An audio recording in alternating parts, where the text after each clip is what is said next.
March পর গাজার এই কর্মসূচিতে এর মধ্যে বিভিন্ন শ্রেণী পেশার মানুষ জড়ো হতে শুরু করেছে। জামায়াতে ইসলাম ঢাকা মহানগর দক্ষিণের উদ্যোগে আজকের এই মার্চ ফর গাজা কর্মসূচিতে এর মধ্যে ঢাকা মহানগর দক্ষিণের সেক্রেটারি জেনারেল শফিকুল ইসলাম মাসুদের নেতৃত্বে একটি মিছিল এখানে জড়ো হয়েছেন এবং সেখানে জড়ো হয়েছেন বিভিন্ন জামায়াতের বিভিন্ন ইউনিটের নেতারা। আমরা যদি একটু আপনাদেরকে দেখাবার চেষ্টা করি যে আজকের যে মার্চ ফর গাজা কর্মসূচি, সেই মার্চ ফর গাজা কর্মসূচিতে বিভিন্ন শ্রেণী পেশার মানুষের সাথে কিন্তু আমরা একটু আপনাদেরকে দেখাবার চেষ্টা করছি। অশোক, এই এবারে মার্চ ফর গাজা কর্মসূচিতে কিন্তু আমরা দেখেছি যে বাংলাদেশের সবথেকে বড় গণজামায়াতের আয়োজন করতে যাচ্ছেন তারা, এবং এই গণজামায়াতে অংশ নিচ্ছেন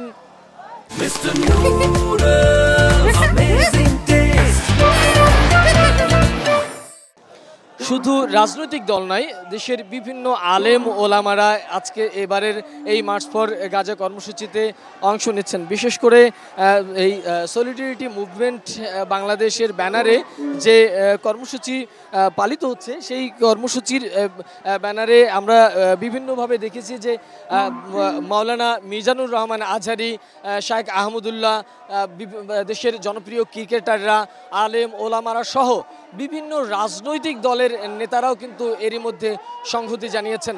বাংলাদেশে এর আগে সব ধরনের অর্থাৎ সব রাজনৈতিক দল, ধর্ম, বর্ণ নির্বিশেষে সকলে এক কাতারে এসে এরকম একটি সমাবেশ করেছে, সেরকম উদাহরণ খুব একটা দেখা যায়নি।